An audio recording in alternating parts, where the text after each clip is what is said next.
making sense of the senseless and overthrowing governments that are reckless. May it make sense. Make it make sense.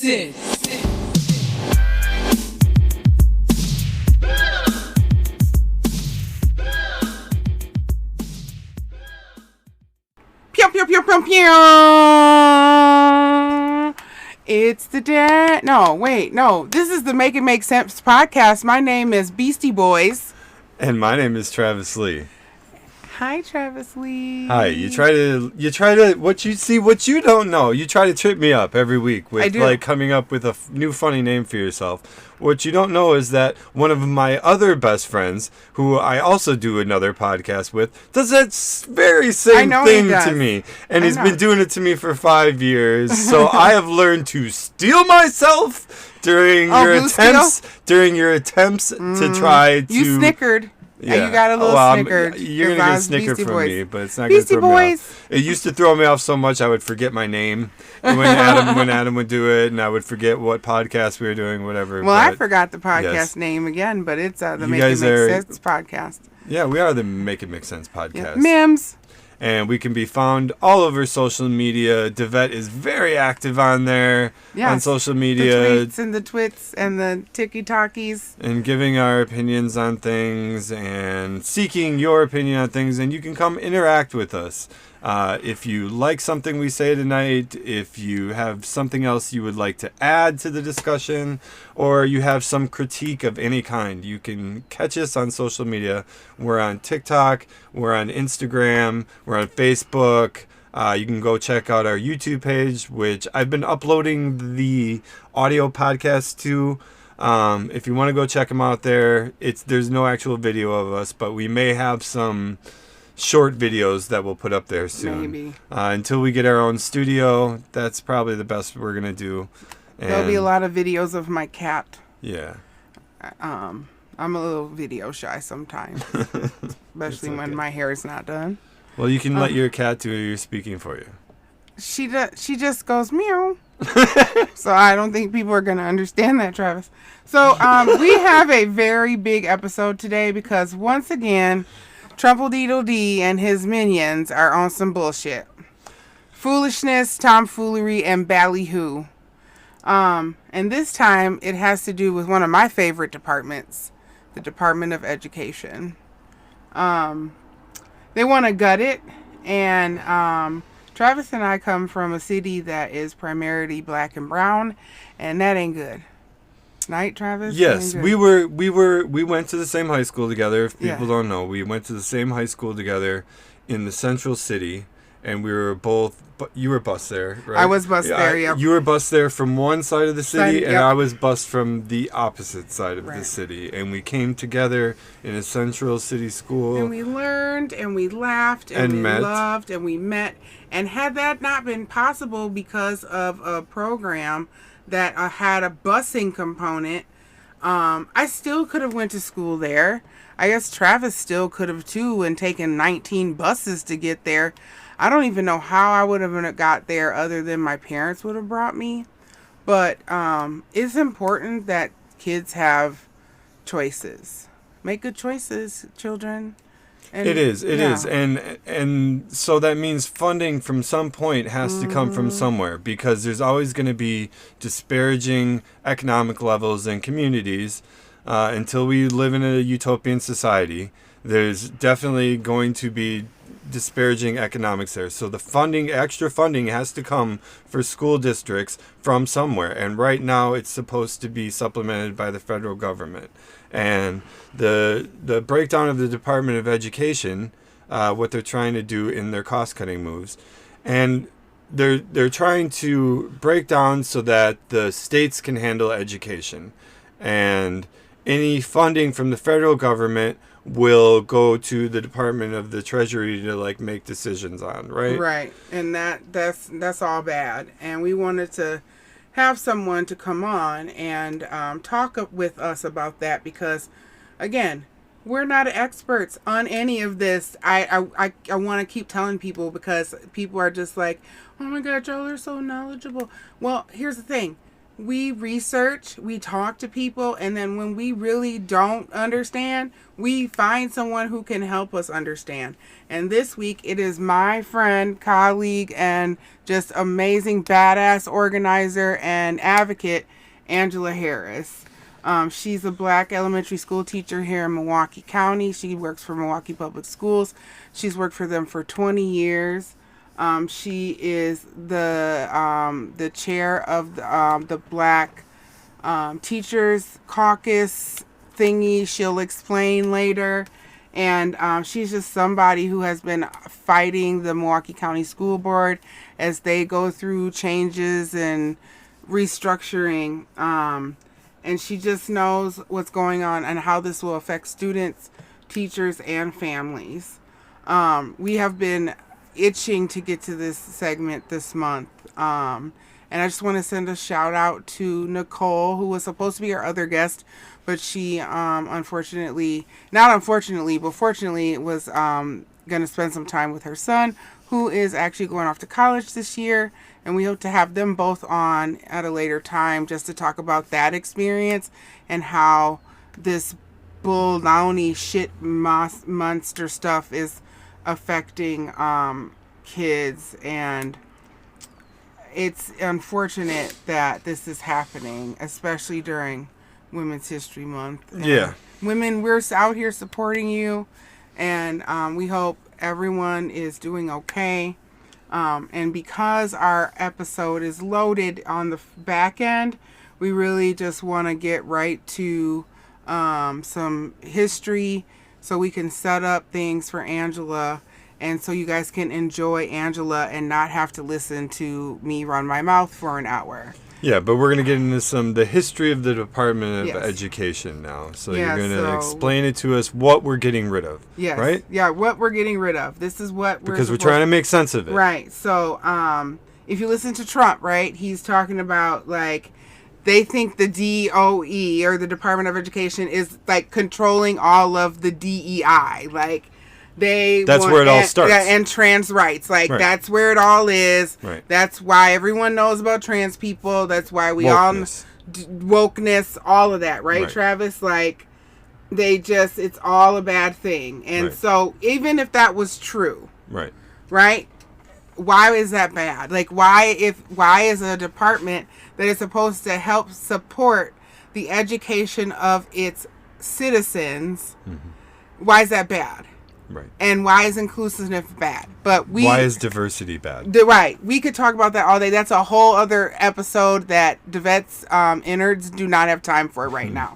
But we are going to get into some of that with Angela. Yes. So, quick history lesson. So, the Department of Education was established in 1974 by President Jimmy Carter. And its job was to distribute federal funds to public schools, especially low-income schools, enforce the civil rights laws in education, support special education programs and students with disabilities, ensure equal access to education regardless of race, income, or ability. But now, Republicans for decades have been trying to get rid of it. Reagan wanted to eliminate it. Bush weakened it with No Child Left Behind, and now Trump is just trying to burn it down, right? This is not what we meant when we meant burn it down. Like, no. He was not listening. Travis, Republicans and their excuses, right? Well, it all goes back to the essential Republican argument, which is states' rights versus federal government's rights. And it's kind of what they've always been fighting for in all aspects of our society, is that they want states to have more power rather than the federal government. Right. So woke indoctrination. So we've talked about that. And then the big government. Right. But literally, we know why this has nothing to do with that.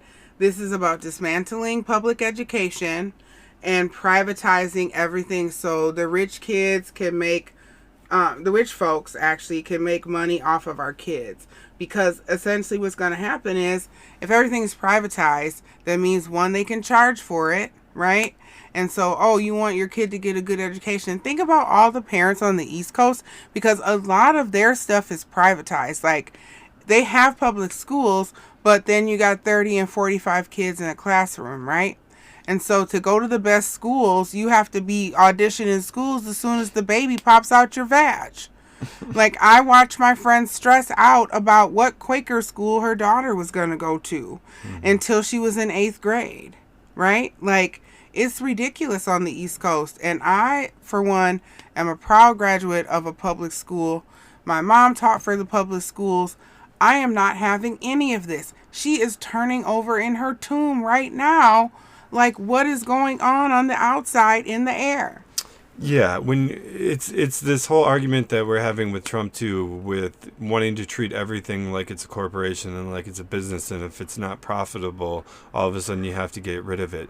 The essential problem with that is that people get left behind in all of those decision-making processes, and the Department of Education is one of the best examples of things that we need to govern and fund, but we cannot treat like a business, because there are very hard answers that we need to solve. There's hard equations that we need to solve that don't make sense on a spreadsheet. Geometry they don't make sense on a spreadsheet necessarily. Right. You know, but they're for our kids and they're for our future.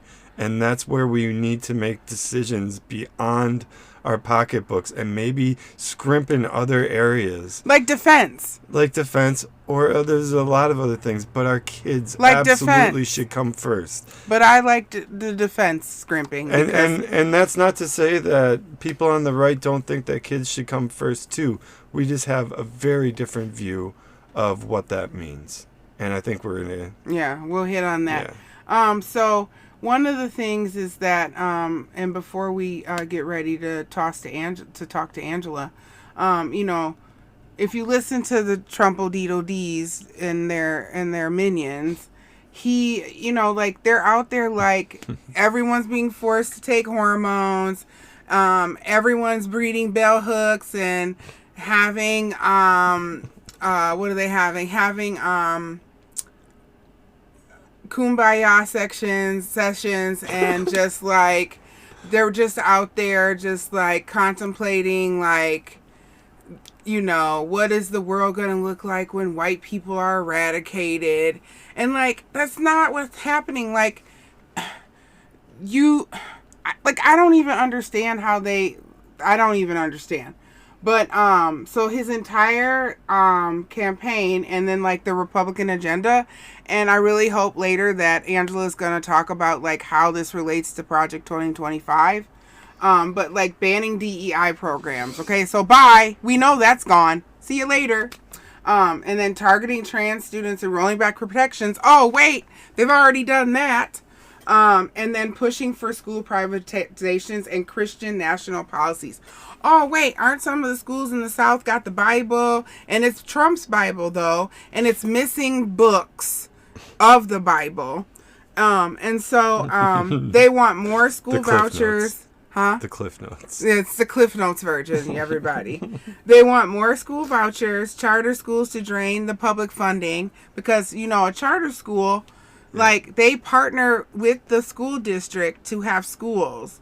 And they take money away they take the money per student away. Mm-hmm. They want to gut protections for marginalized students, claiming that they're saving kids, and they're not. Like, they're not. How? Because they're giving it back to the states? Well, that's not exactly true. And then, like, they want to rewrite history and ban books instead of addressing teacher shortages, school safety, or funding gaps. Like, these folks are just ridiculous. Like, they want us to basically go back to like one room schoolhouses where there's like 9 different grades in there, and there's no books, and the teacher's just making it up. And there's no free thought. There's no free thought at all. All this we're talking about cutting all this money, excuse me, from the Department of Education. And right now in the city of Milwaukee, today, there are half a dozen schools that are temporarily closed for lead poisoning. Yep. Today. Yeah. In 2025. Mm-hmm, yep. Yep. Okay. And those kids are just sitting at Today home. on St. Patrick's Day, Yep. 2025. Yep. There are half a dozen schools that are temporarily closed Right today now. for lead paint and lead poisoning poisoning. situations. Yep. Okay, just in the city of Milwaukee. Yep. And why? There was one closed last week. Why? And now there's a half a dozen this week. How many more next week? And we're taking away money from right now. Yeah. Seems I crazy just, to me. I don't really understand. Doesn't sound like children first. No. So let's just be real impact of all of this, right? Schools losing funding, teachers being harassed for teaching basic history, students, especially the marginalized ones, losing access to education resources. But then, you know what? Let's be grateful. No one's learning about Harriet Tubman. Like, no one's learning about my cat. Yeah. You know, and so I'm hoping that the conversation with Angela will give us a little bit of more insight as to like how this trickles down to communities. And I know everyone out there who's listening's communities might not be like ours, but yeah, all the way through the communities, all the way down to the child and the family. And the families, yeah, right? And so I think it's going to be a really good show. Yeah. And I hope you all, I'm sorry we didn't give you any exciting moments in history, but this is an exciting moment in history. This is a government that is trying to treat the United States and the United States people like we're a product, and that the United States is a corporate entity, and this is our chance to fight back and say no, we are more than that in this country, and we care for all of our citizens, and anyone that wants to be protected underneath these borders, you know, will have a place to live and something to eat and a safe place to pursue their liberty. Right. I just want to remind people that you can always call your representatives. If you don't know who to call, type in house.gov. And it will take you, and you can put in your information, and it'll tell you all of your representatives. And here's the thing, call whoever the hell you want. That's where I'm at. Also, make sure when you're dealing with your local schools and stuff, go to school board meetings. You don't even have to go. They have them online in most parts. I don't know, like, if you live in the middle of nowhere if they do, but I watch our school board meetings all the time, mostly because I want to see Angela, who you guys are going to get to meet shortly. Also, find out what they're doing. Like, you can look all of this stuff up on the internet. And then also support teachers directly. Like, this is the one thing that we can all do. Teachers put out lists every year of stuff that they need for their classroom. And it's usually by student. So, like, if they need boxes of tissue, they need one for each student. So, like, do that. And then amplify their stories. There's tons of teacher content. There's teacher talk. And if you search for teachers, #teachers on Instagram, on Facebook, like, highlight their stories, because they're out here struggling. They're getting what do they call them things? Pink slips and green notes and all sorts of shit. And so, like, this is how you resist. Like, we can help support them until they get pulled out those classrooms. Absolutely. Take ownership. These are your schools. That's your school administration building. You know, that's your school board. That's your White House. That's your Oval Office. And the more that we think that way, the more calls that we can make, and the more outcry that we feel like we deserve, because that's ours. That's ours. And if we don't like what we see that's happening there, it's on us to go speak up. And that's part of what it's like. That's part of our privilege as Americans. That's part of our rights. You might not feel like you have privilege or what the perceived notion is of privilege, but right now we still have our voices. We still have it. So use it. Yeah, use it. This is why we do this. And so hopefully after this break, you'll stick around, get some water, get you some snacks, and stretch. And we'll be back in a second with the great Angela Harris. Make it make sense. And make it make sense. Make it make sense. Podcast. Hey everybody, welcome back. Did you get your water and you stand and you're stretched? Yeah, welcome back to the show. So we're talking about the Department of Education today. We just went through a little history lesson with DeVette, as DeVette is wont to do. Why are you talking shit about my history lesson? I'm not talking shit about them all. No, it's you want to give history before we talk about the current situation. To teach stuff. Yeah. You want to blow up No, shit. no, I don't want to blow nothing up. I don't want to blow nothing up. I want things to be better for all of us. But anyway. Okay, same thing. Yeah, no, 'Cause we I'm have to not blow it up. criticizing your history lesson. No, I'm I just know. saying as you're wont to do. So anyway, you brought us the history. So now we're going to get to the current situation with we have an administration, the federal government, led by our president right now, that wants to dismantle the Department of Education. Okay, we want to figure out what this means. You know, really think about it. Is it a good idea to get rid of the Department of Education and let the states handle it? Who would that benefit, and who would be hurt by that? So we thought we'd have an expert on the podcast. Someone who is in the field, an educator. She's a mom, Mm-hmm. so she has, I believe, school-age children still, a couple of them. She is the head of her union, Right. and she likes to do things like I do, like get kicked out of meetings. And so why not have this wonderful woman who I love and adore and respect on, Miss Angela Harris. Welcome to the pod. You're now a friend of the pod. Travis refuses to give me a hand clap, so I hand clap for all of my guests. Yay, Miss Angela. How are you today? I am great. Thank you all so much for having me. And I just want to clarify, I am not anything in the union other than a card-carrying member. That's I thought like the Black People Union. You were like the leader of the Black People Union. Yeah, I am the chair of the Black Educators Collective. See? Yes. Yes. Y'all, let me just tell you a little bit real quick.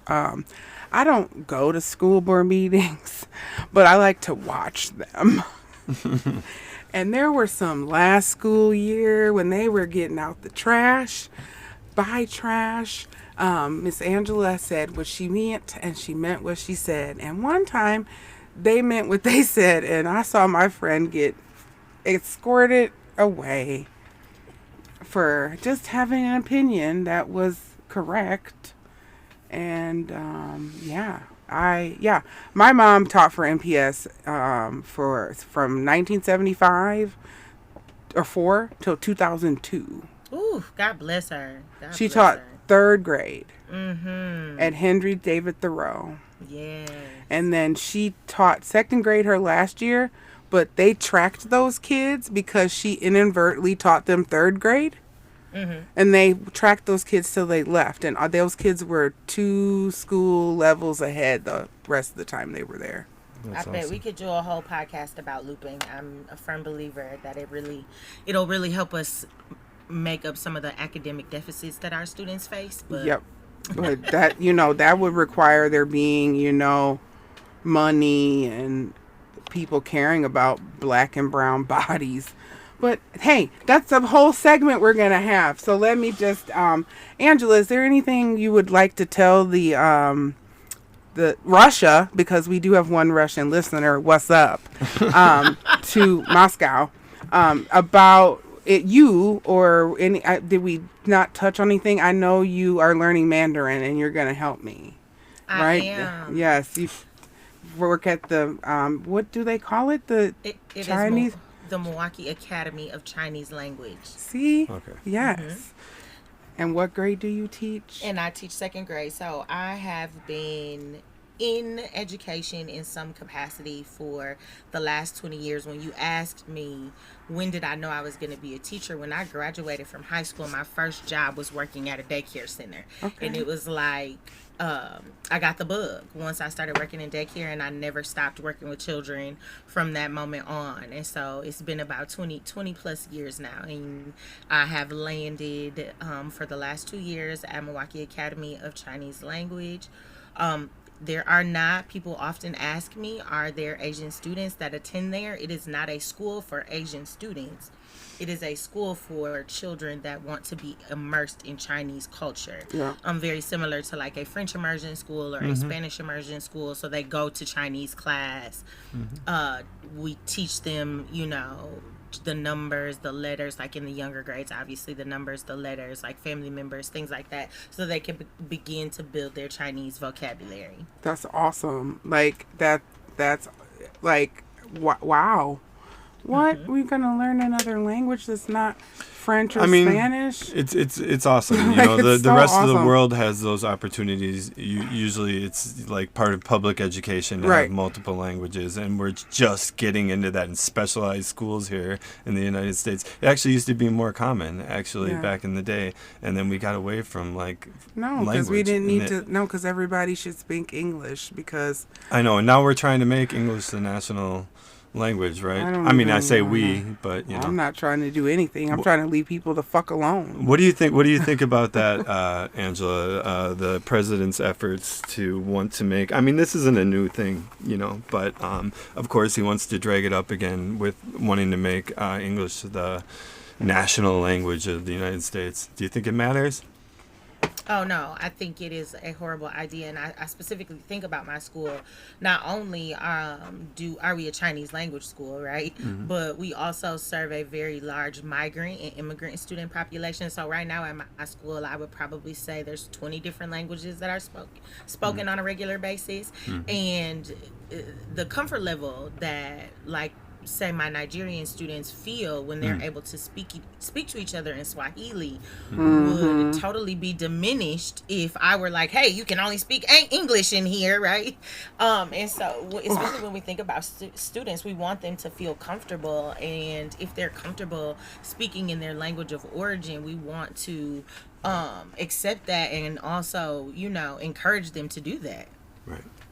Angela, 100%. I just want people to know you're so cool, and I watch, if y'all should follow her on TikTok, we'll have her say her socials at the end, because she talks about all kinds of things while she's putting her makeup on. Okay. So you can get makeup tips. Well, let's get them right now. If you don't mind, Angela, let's get your socials and we'll repeat them at the end.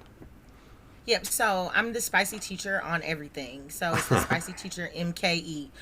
You can find me on TikTok, Snapchat, Instagram, and Facebook. Yes. So if you type in the Spicy Teacher, I will pop up, and I do talk about all topics while I am doing my makeup, like Devette mentioned. Because teachers, you know, I can talk about education, but there's lots of other things that impact education, right? She seriously, we send each other videos all the time because we're just like, what is happening? And they most of the time don't even have anything to do with education, but they cross over. Angela, so we really would like to have a discussion with you about how this all impacts Black and brown communities.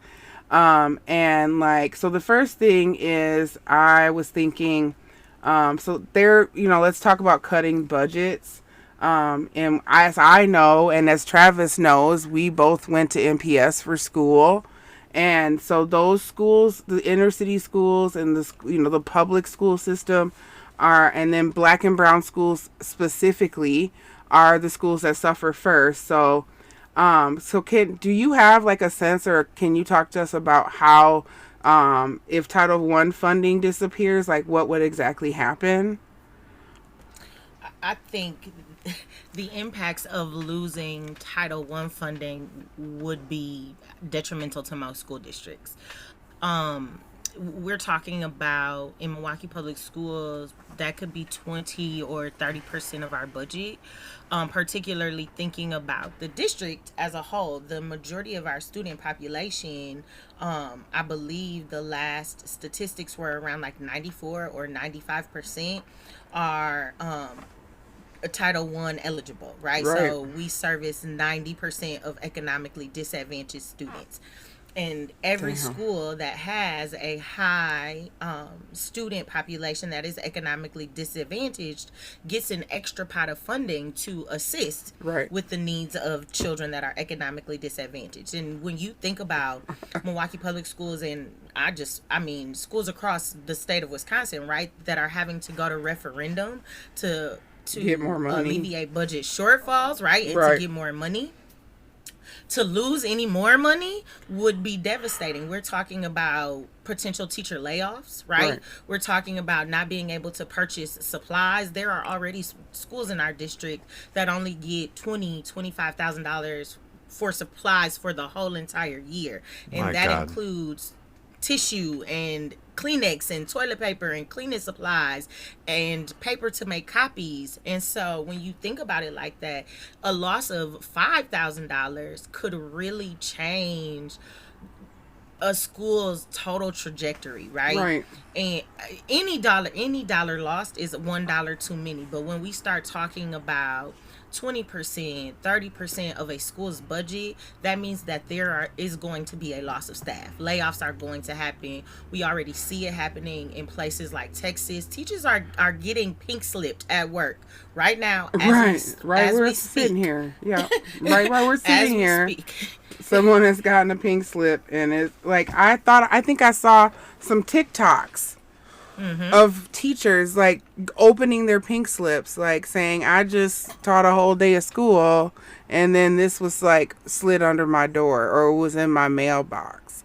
And like the school year is not over. It's March.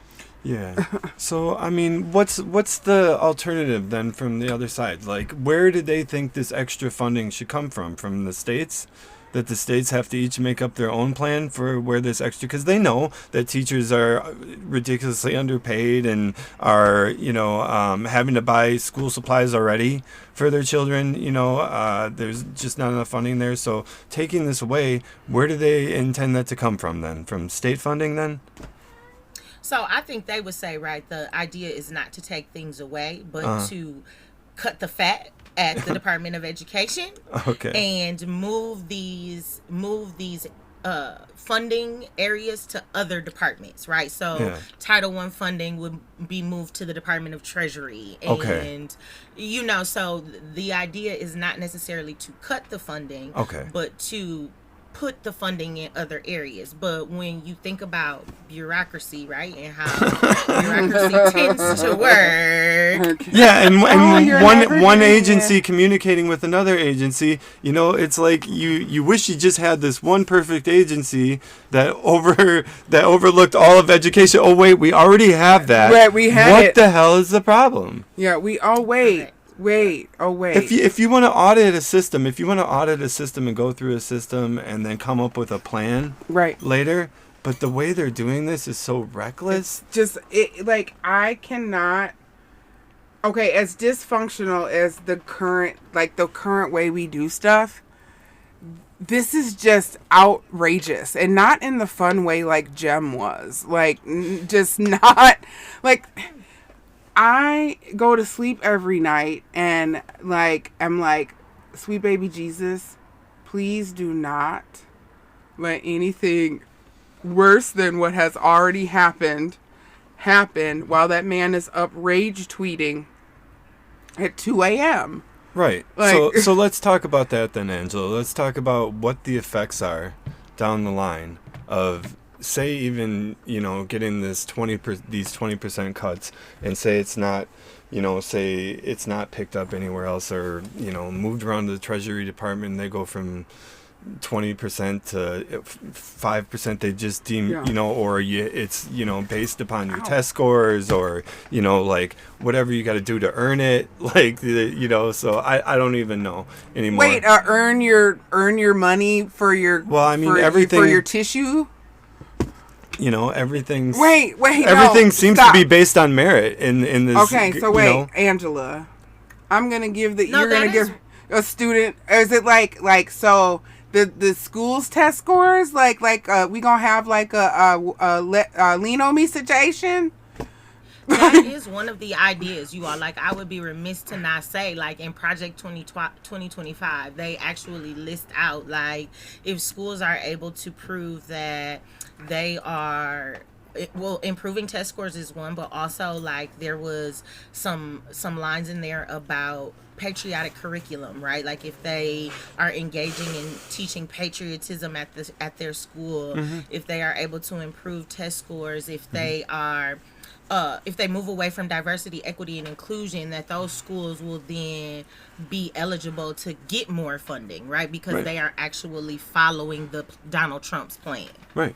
And we see this happening in real time at Columbia, right? Right, yeah. So they canceled the money that the subsidies, and then now, like, okay. Right.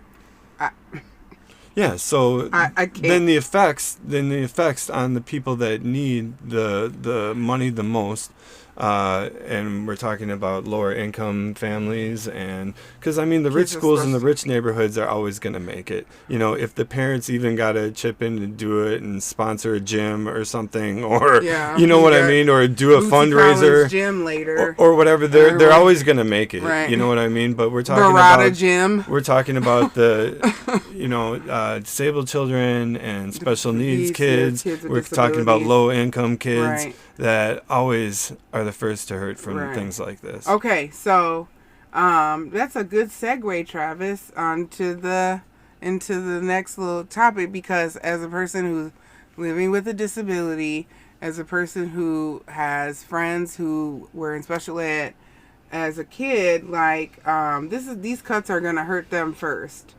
And so I'm just wondering, do you have any specific examples that we could talk about that if this happens, and then this good old Robin Voss is like, oh no more money for this, that, and the other, and then what happens to the special needs kids, right? Like, what about kids with disabilities? So I think first it's important for us to talk about the fact that our Secretary of Education didn't know what IDEA even stood for. IDAP. Like, she didn't know IDAP. I was like, what? Like, huh? What? Angela, please, can we just take a moment to say that she knows what NWO is, and WWF is, and WWE is, and all and NFT or NXT. Yeah, like NXT. all this. She knows those. She knows those, but she did not know what IDAP was. And here's the thing, I know what IDAP is because guess where I used to work? The Disability Rights Office for the state. Okay, I learned a lot about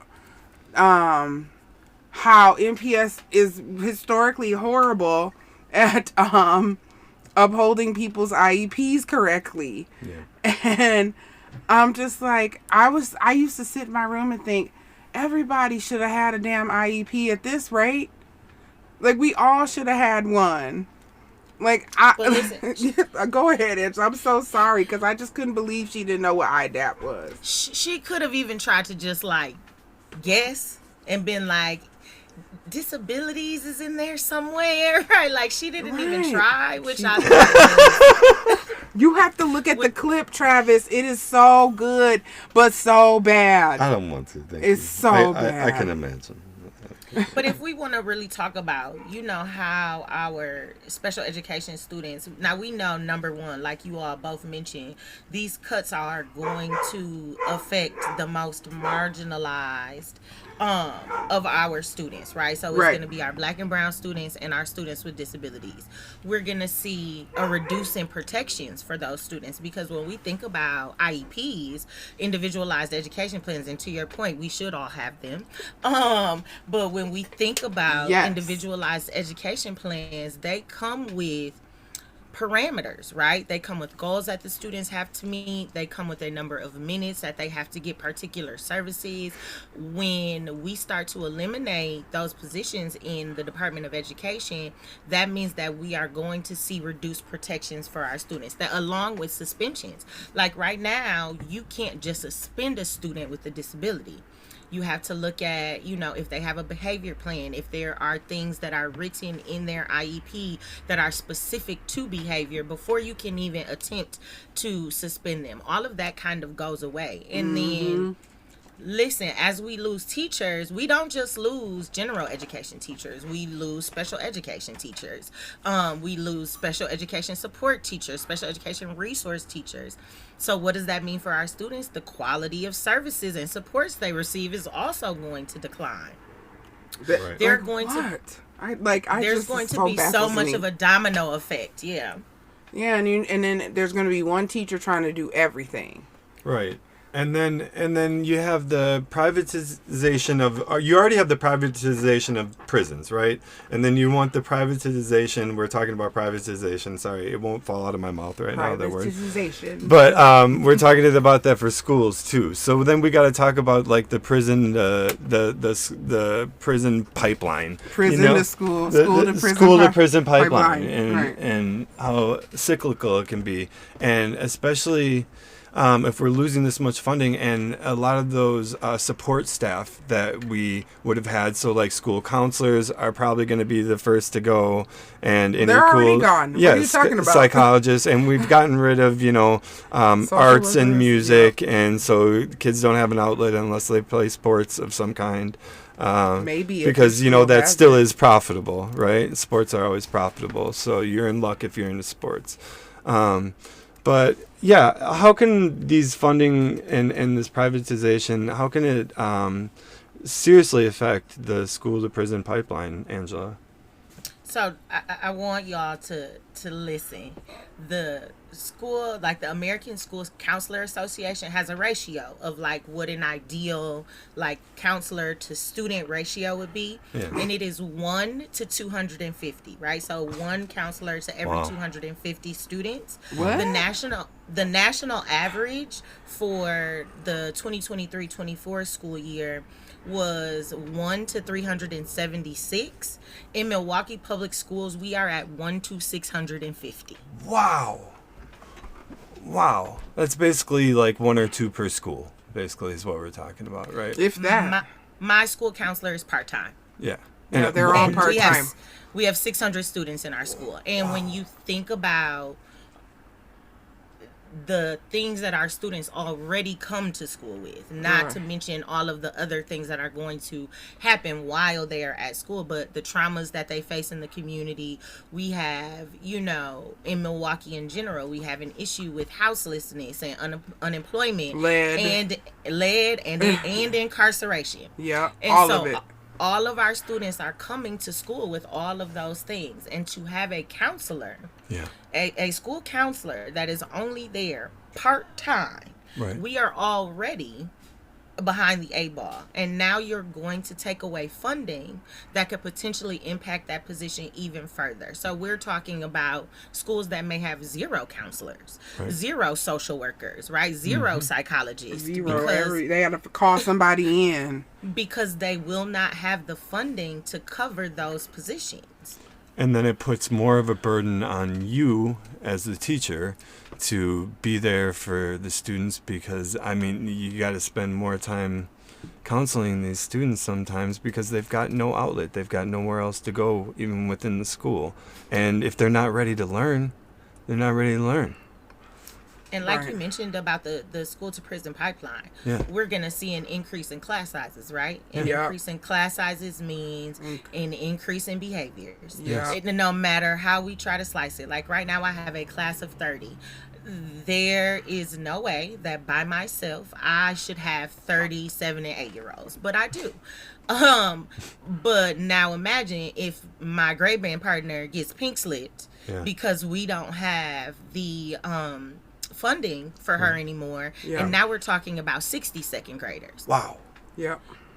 And I couldn't even imagine. Like there's no way. Like there's no, like, how would you even there's no way that it gets less and less personal, less and less attention can be, paid to each particular student, and then the students are treated more like a number, just like they are a number when they go to lunch. Just that they have to pay for. I mean, which if I we're think being is so honest, stupid. they're a number once they enter the system. Sure, it is, of course. This is why the school to prison pipeline exists, right? Yeah. Because education is very similar to the education industrial complex is very similar to the prison industrial complex. Yes, and if we're being honest, part of this plan to dismantle the Department of Education is to create more prisoners, because they're going to create. They're going to create the privatization of schools, like Travis mentioned. Mm-hmm. When we privatize schools, that means that we begin to have the capacity to be able to cherry pick the type of students and families that we want in our schools. Yes. And so then what does that mean for the Travis students? Travis is so excited. And then, so what does that mean for the students and families that we push out, right? Where do they go? What do they do? At home and sit and do nothing. Because, or get into trouble. And then we got people standing on the corner again, and then what? Whoop, whoop. Yeah. That's the sound of the police. Right. Angela, I have more questions if you have more answers. I think she's just getting warmed up. Right, because I feel like we just got you warmed up. Travis is over here excited. Travis was excited about this episode. I was cheering for you, absolutely. Yeah, 100%. He was like, that was what? That was right on, yeah. Yeah, he was cheering for you. Okay, so since we're talking about privatization, so we see the push for like charter schools, and like I remember people being excited about the charter schools, like especially like the ability to like have a partnership with the charter schools, and then we could get these class sizes down, and then it didn't go the way they thought it was going to go. Yeah, why didn't that work out, Angela? Why do you think? Yeah, like because anytime you put a billionaire in charge of an organization, it's never going to go well. I mean, are you talking about Bill Gates? What you talking about? Who are you talking about? Bill and him wife? I think that, there is a lack of accountability that exists in choice and charter schools that public schools don't have the pleasure of. We have a democratically elected school board that has to answer to the community. Right. The charter school has a CEO and a board of directors, right, that don't have to answer to anybody except for their bottom line. Right. And so anytime we commodify our children in such a way, right, it's not going to be about what's actually best for kids and their families and the community. It's going to be about what's best for our bottom line. When we think about charter schools here in Milwaukee, the charter schools that exist here in Milwaukee are all chartered. The top 4 are all chartered by the same company at this point, making hundreds of millions of dollars off of our children. Yep. And when we look at the academic outcomes of those students, they are really no different than the academic outcomes, particularly for Black and brown children, than they are if they would have gone to public schools. And so, it was a great idea in theory that parents should be able to have choice. And this would allow, like Travis said, to have those smaller class sizes. But the intent behind it wasn't to make sure that we created successful graduates. The intent behind it was to make money. It's all about the money. So the other thing too, do you think like that they want to actually see public schools fail so they can replace them? Oh, definitely. Oh, God, yes. Yeah, definitely. You think so? Definitely. 100%. Yeah. They would buy up all of these buildings in a heartbeat, and it would be Rocket Ship Academy, Accelerated Scholars, all Magnet, STEM, Cum Laude, Latte. X Academy, Tesla Academy. Yeah. Yes. I mean, look at New Orleans. New Orleans is a perfect ecosystem of what it looks like to no longer have public education, right? What happens when you privatize education, in New Orleans just is a perfect representation of that. I think so many people in New Orleans would say if they could go back and do it over again, they would have prioritized public education in a way in which it was protected. Because one thing that I think that folks fail to realize about public education is we can't turn anyone away, right? Whether your dad is a racist or a revolutionary, we have to accept everybody. Right. We have to teach all children. Everyone is welcome in our doors. And when you start to privatize or create these opportunities of choice, there is a consequence that comes along with that. Those schools no longer have to accept you. If you have a child that has big behaviors, has extreme behavior needs, they can say, you got to go. We can't handle this. If you're a parent who struggles to get your child to school on time and they're tardy every day, they can say, we can kick you out. You got to go. Right. And again, now when we're talking about this, now we are pushing all of the children into these neighborhood schools, right? These state-run schools, and it is going to look like Lean On Me, right? It Girl. is 100% going to look like that. And it's going to take a superhero teacher to come along because, I mean, seriously, the teachers will have to be security. It's Angela. You know what I mean? And it'll take superhero teachers to come along. And a lot of people are going to choose not to become educators anymore. Well, they're already doing it. I should be a music teacher. Yes. I literally should be. Right. But my mom was like, they're not really hiring music teachers at MPS anymore. They're just shuffling around the ones that they already have. And so I was like, well, there goes, that dream. And then, the racism happened. And I was like, nope, I can't even do this because I can't even go and be professional, right? Right.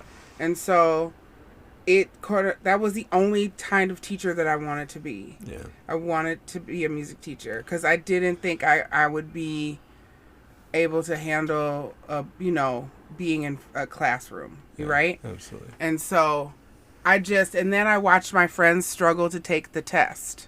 Do they still make the teachers take that test, Angela? Yes, and it's gotten harder. And so they have that's a barrier, right? So that's why I thought I watched the influx of more white teachers come through and start teaching at MPS, and they do not understand these kids. And there's some that come through, right? They understand, but it's so disconcerting because you have people out there who have degrees in education and they would be really, really awesome teachers, but they can't pass a freaking test, a standardized test, which was put in place, I feel like, to make it a barrier for people. And then you got people that pass the test and they're horrible. Yeah. They're horrible teachers. Okay, sorry, side tangent. I do that. Angela. Censorship. So we know down south they believe that slavery was teaching people life skills. And yes, they did. Was that DeSantis that said that? I don't want to. Okay, See, I believe you. I told you. I come with receipts. Okay, I'm not. I know you believe me. You. I know you're not questioning me, but yes, they said that slavery was teaching them life skills. Okay. And so, I am concerned that states are just going to erase us. And then also, I just want to get your thoughts on this. There's this movement to stop saying that slavery is black history, that it's white history, and that we had to survive it. Mm-hmm. So I was just wondering your thoughts on that. I've been meaning to ask you that, and I might as well just ask you. Because, it is their history, right? We didn't start slavery. So why do we, why don't we own it? I think it's just history. It is just history, but this is a movement. It's a movement to stop taking ownership of it because I don't. Why would I want to take ownership? Well, I think it's when we talked about Angela, when we were just talking about privatizing it. Part of it is that we can control what is being taught to people, right. And we can control the narrative then, and we can bring up obedient children that all have the same beliefs that we have. It's a little bit of eugenics. I mean, I'm just putting it out there. Maybe it's not the master plan, but you have to admit it's a little bit of that. So, I mean, how could that privatization really affect what books go on the shelf in the library and what we're teaching these kids and what the curriculums are. Can you speak on that? So when we think about who controls curriculum, who controls a standardized test, there are 4 major companies in the United States right now that control all of the curriculum and all of the standardized tests that go across the country. Now, if we are talking about privatizing education, and we have a president who is anti-diversity, equity, and inclusion, we begin to see the erasure of curriculum of culturally relevant materials, right?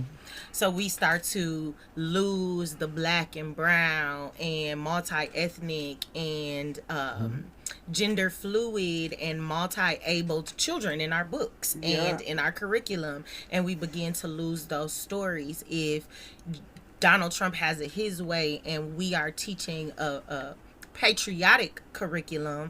There's no way that we are framing slavery and the plight of the enslaved as white history or even American history. Right. We'll be having conversations very similar to what Ron DeSantis said, or a textbook that I found in, I believe it was from New England, where they said that the enslaved people, they described them as really hard workers.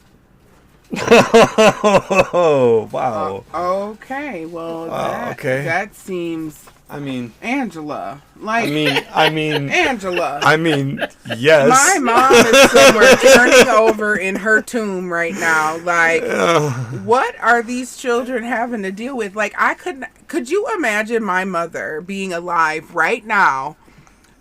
Right now, and her having to, like, her, can you imagine her? Angela, you never got to meet my mother, but Travis did. And could you even imagine?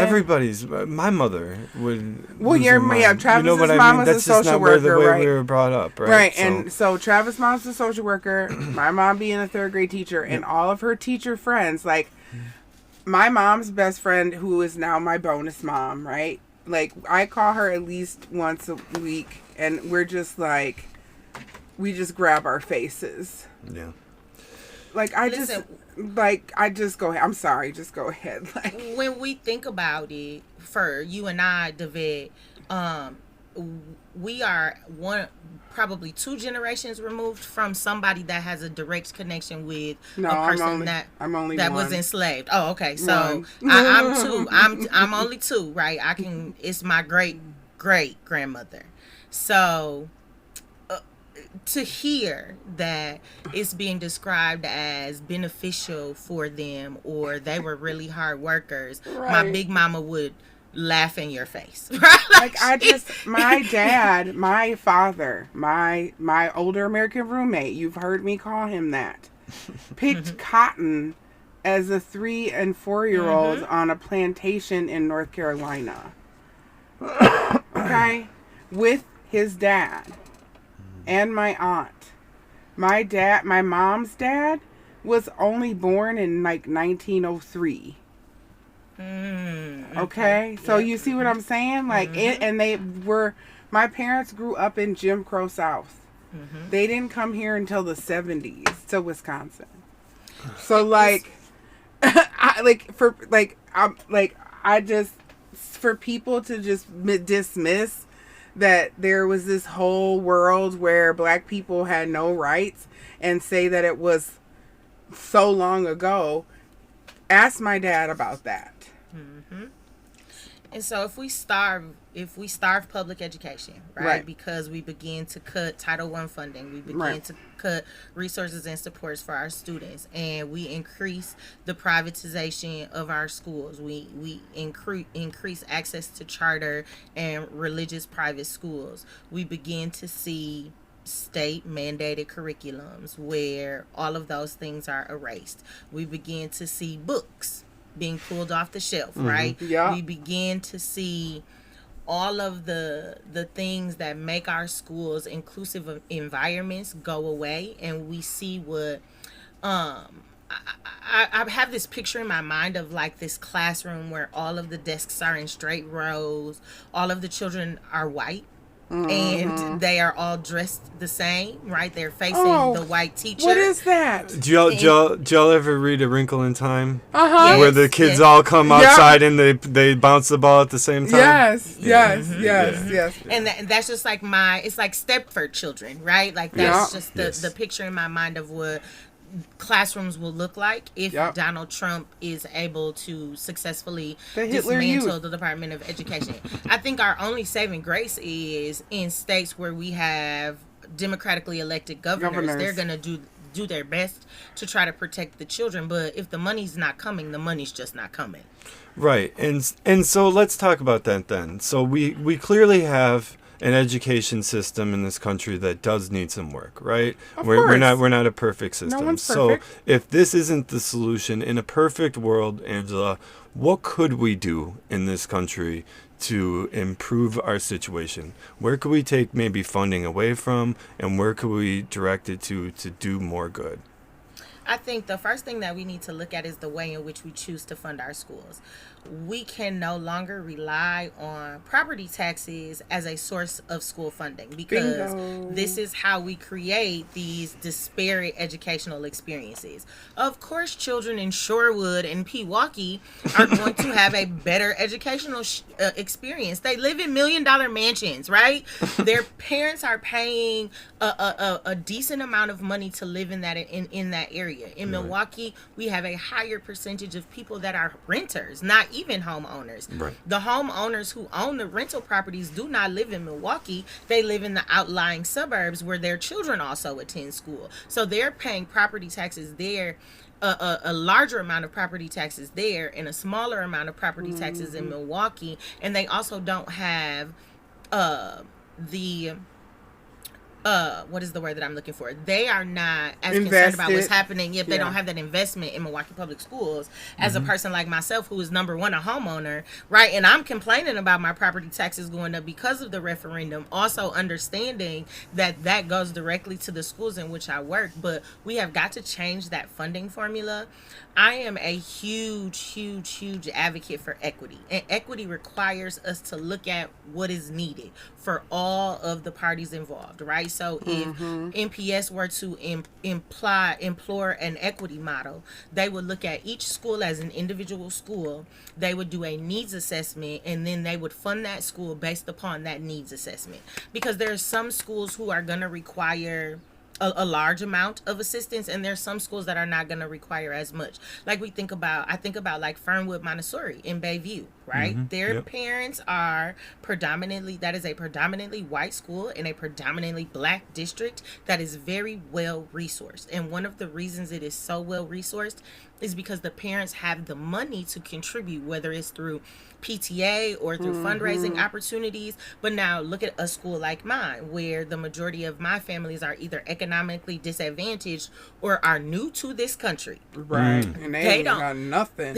They don't have anything to contribute to our school. And so we are solely relying on that federal funding, that state funding, and any type of, scholarships or grants that we can get from foundations and different things like that. Now, if we were to look at all of these schools based upon that equity model or that equity framework, then we're saying Milwaukee Academy of Chinese Language has all of these needs in these various areas. So we're going to give them X amount of dollars, resources, and support, because it doesn't just have to be money. And I think that sometimes that's where people get confused.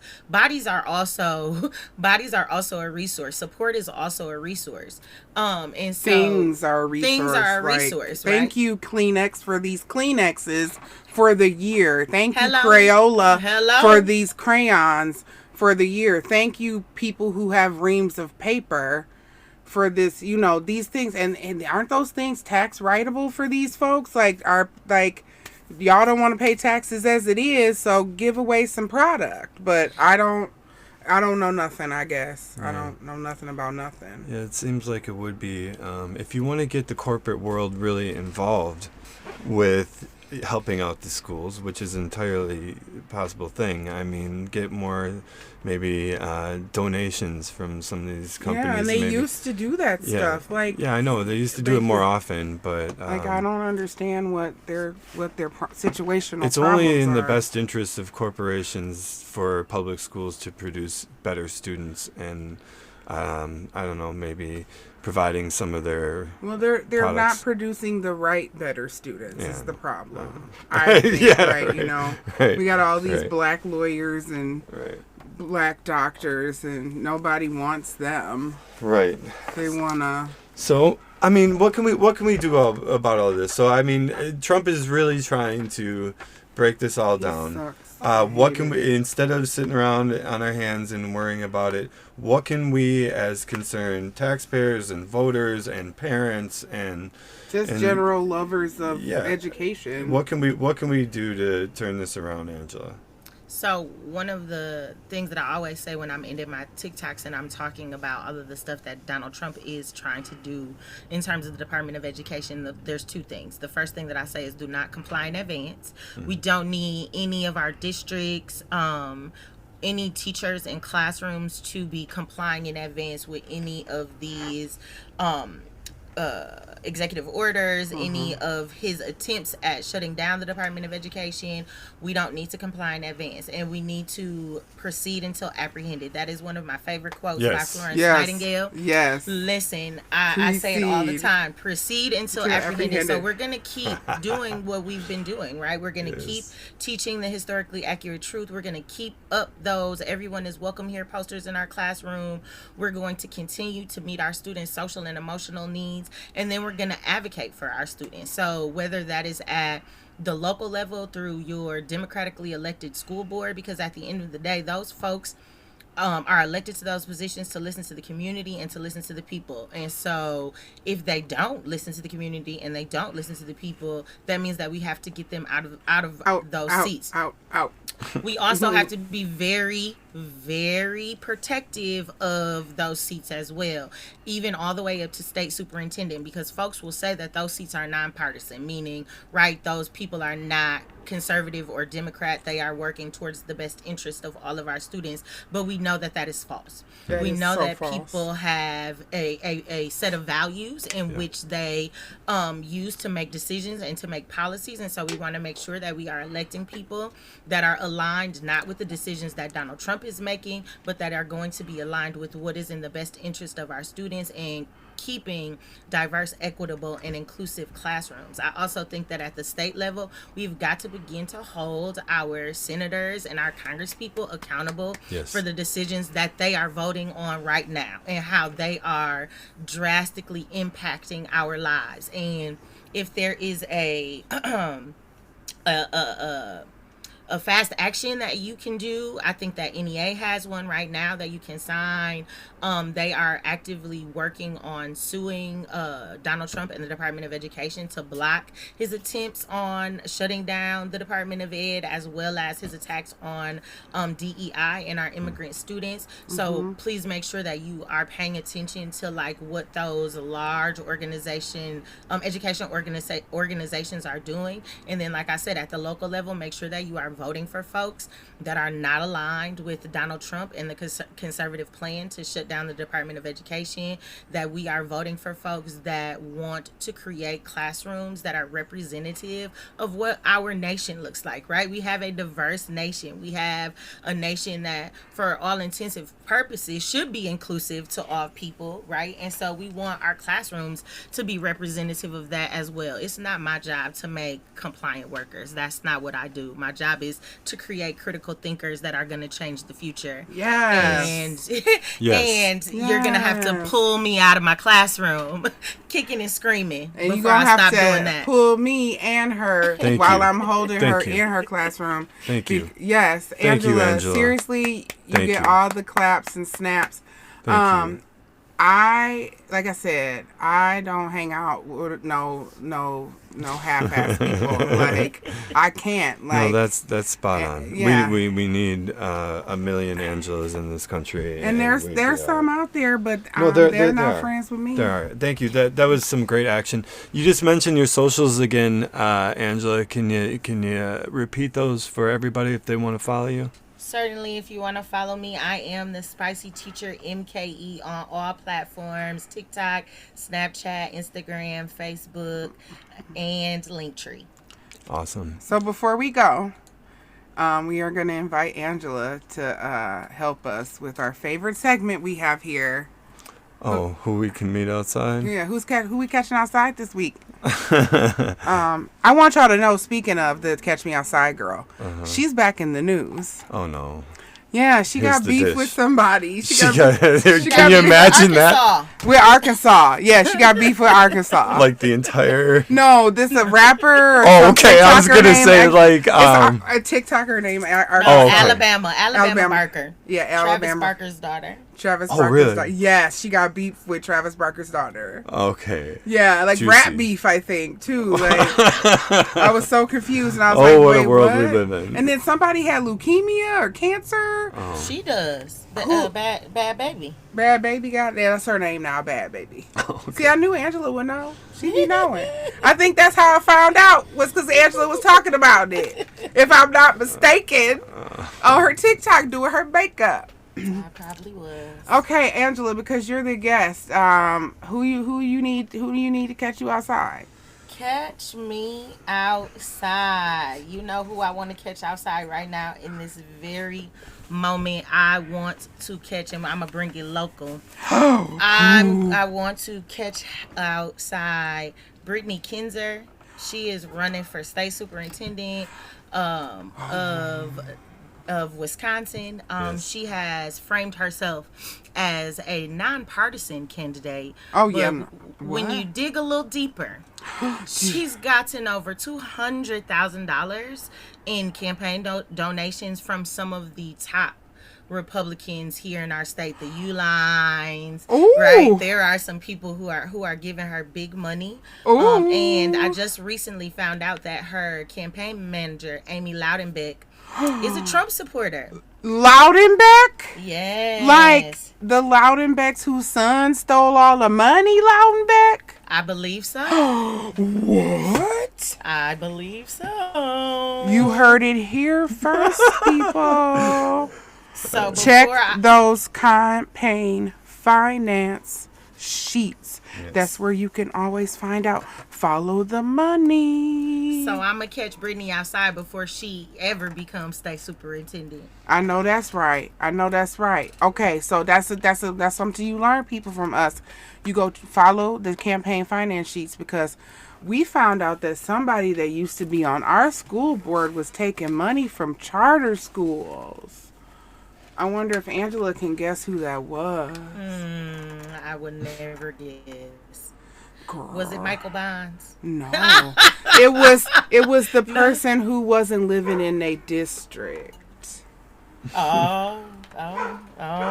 Yeah, girl. Well. Well. We're gonna sing a hymn on that. We're gonna Right. sing a Okay, Travis, who you catching outside? Oh, you know what? I think I'm gonna go. He's an easy target, but I think I'm gonna go with our president again this week, because he had he showed the class by which we're running the Oval Office now, and he had the Irish Prime Minister sitting in his office. Since it's St. Patrick's Day, I just want to mention this. Right. He had the Irish Prime Minister sitting in his office, and a reporter asked him who his favorite Irish person is in history. And he referred to Conor McGregor as his favorite. And at first he couldn't even think of his name. He was like that one fighter guy with the tattoos. And he's like, yeah, that's my favorite Irish person in history. So I have to go with that for old Don, number 47. Well. Who you got to vet? Oh God. I know he's an easy target, but I mean, when you embarrass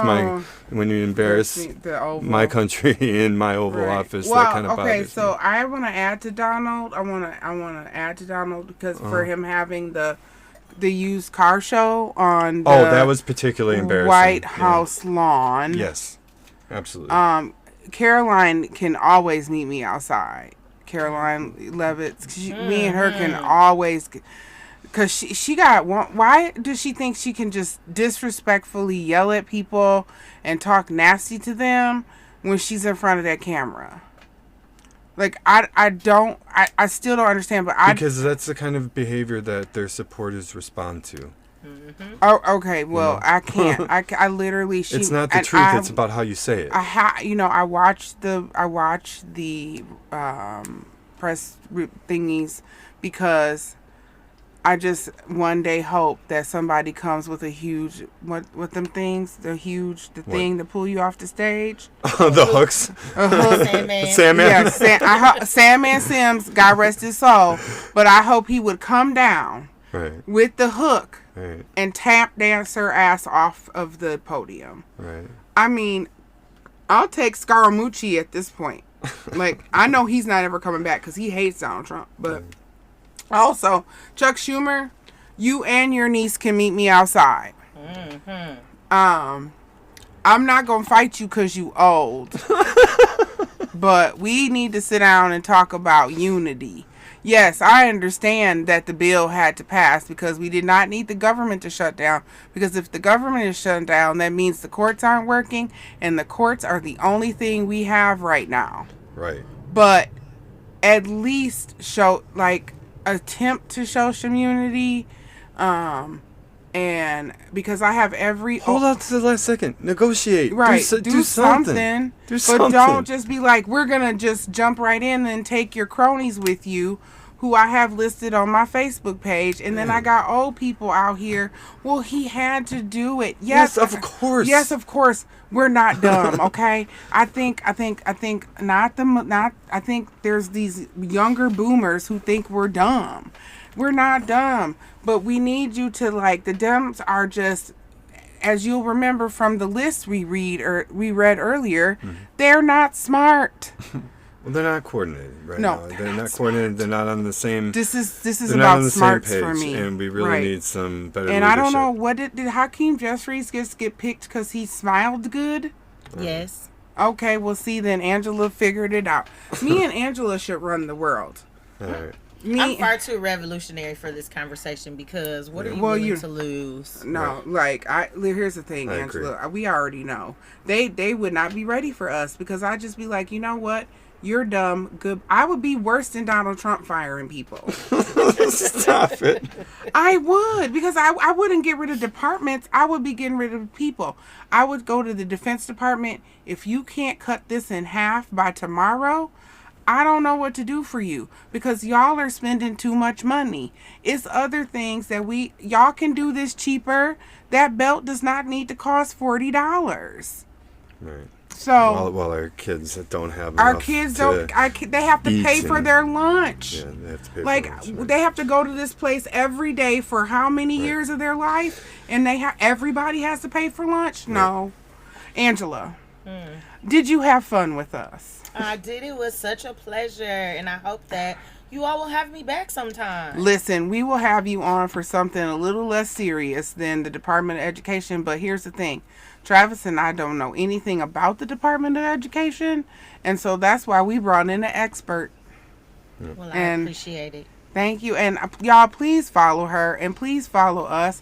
Russia, please send us an email. We want to know if you love us. And Travis, what's the email?